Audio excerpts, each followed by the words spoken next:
Assalamualaikum warahmatullahi wabarakatuh. Perkenalkan, nama saya Yulia Tibian, NIM 2293009. Saya adalah mahasiswa Magister Administrasi Pendidikan Universitas Muhammadiyah Kendari.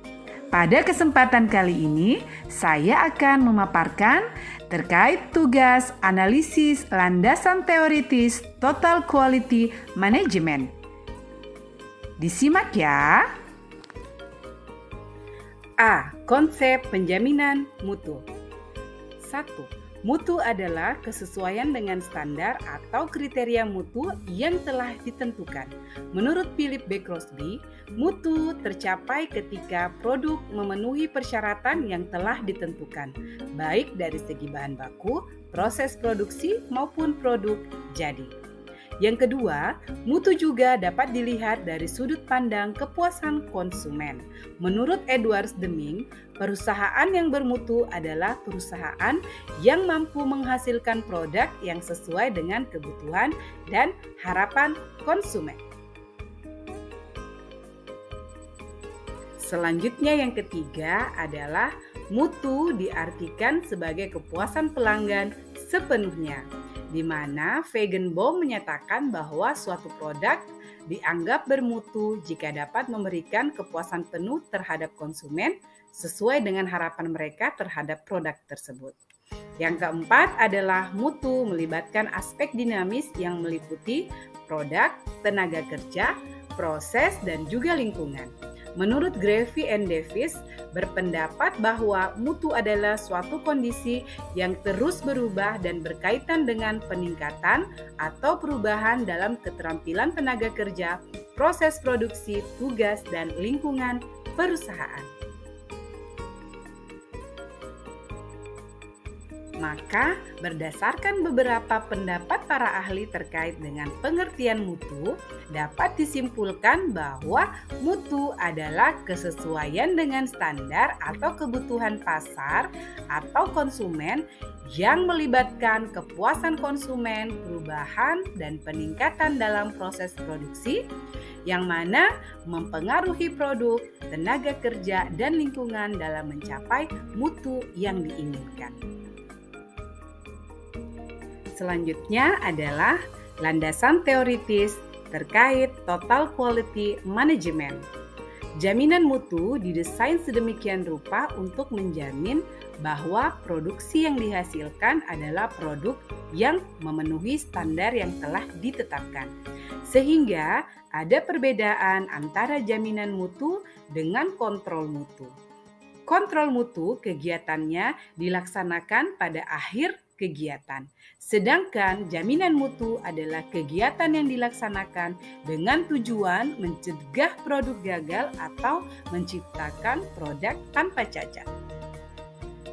TQM atau Total Quality Management adalah pengembangan dari jaminan mutu.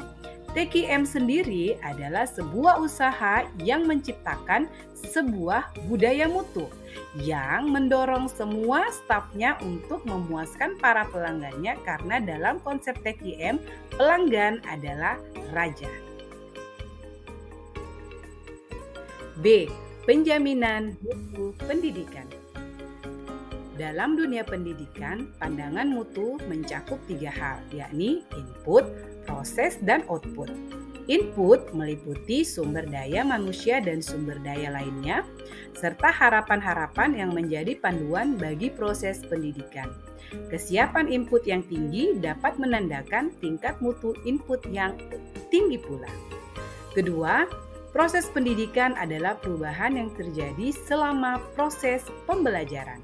Artinya bahwa proses yang dikatakan bermutu tinggi adalah proses yang mampu mengkoordinasikan dan menyelaraskan input secara harmonis. Proses pendidikan yang bermutu tinggi menciptakan situasi pembelajaran yang menyenangkan, mendorong motivasi dan juga minat belajar peserta didik, serta mampu memberdayakan peserta didik secara efektif. Yang ketiga, output pendidikan, yakni hasil dari proses pembelajaran. Output sendiri yang berkualitas dapat dilihat dari kemampuan peserta didik dalam mencapai tujuan pendidikan yang telah ditetapkan.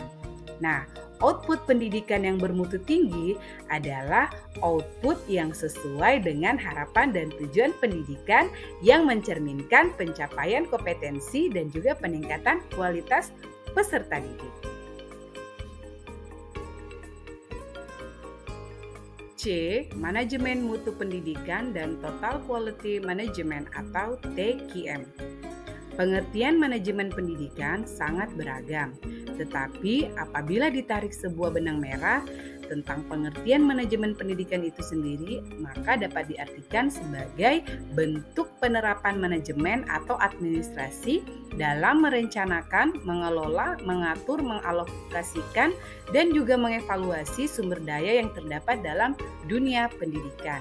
Nah, secara kelembagaan, penjaminan mutu pendidikan diposisikan sebagai bagian dari keseluruhan fungsi manajemen pendidikan.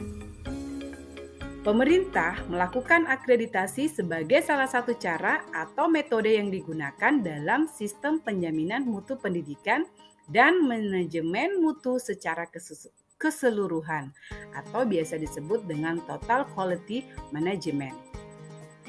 TQM sendiri didefinisikan dari 3 akar kata yang dimilikinya. Yang pertama adalah total atau keseluruhan atau terpadu. Yang kedua adalah quality, kualitas derajat atau tingkat keunggulan barang atau jasa. Dan yang ketiga adalah manajemen, tindakan, seni, cara atau pengendalian dan pengarahan. Oke, salah satu bentuk implementasi TQM di Indonesia, khususnya dalam dunia pendidikan, adalah pelaksanaan program akreditasi institusi sebagai suatu indikator bahwa lembaga tersebut telah menjalankan manajemen mutu. Akreditasi dilakukan dengan tujuan untuk menentukan kelayakan program dan satuan pendidikan. Secara spesifik, pada tingkat pendidikan tinggi, terdapat lembaga yang fokus dalam mengurus program akreditasi pendidikan, sekolah dan perguruan tinggi yang disebut dengan BAN-PT. Sedangkan untuk pendidikan menengah, dasar dan menengah dilakukan oleh BAN-SM atau Badan Akreditasi Nasional Sekolah Menengah. Kemudian yang ketiga adalah juga dilakukan oleh BAN-PAUD dan PNF untuk tingkat pendidikan anak usia dini dan juga pendidikan non-formal. Esensi akreditasi adalah sebagai bentuk akuntabilitas publik yang dilakukan secara objektif, adil, transparan dengan menggunakan instrumen dan kriteria penilaian yang mengacu pada standar nasional pendidikan. Nah, itulah tadi pemaparan terkait tugas saya, analisis landasan teori Total Quality Management. Semoga bermanfaat dan sampai jumpa di kesempatan berikutnya. Wassalamualaikum warahmatullahi wabarakatuh.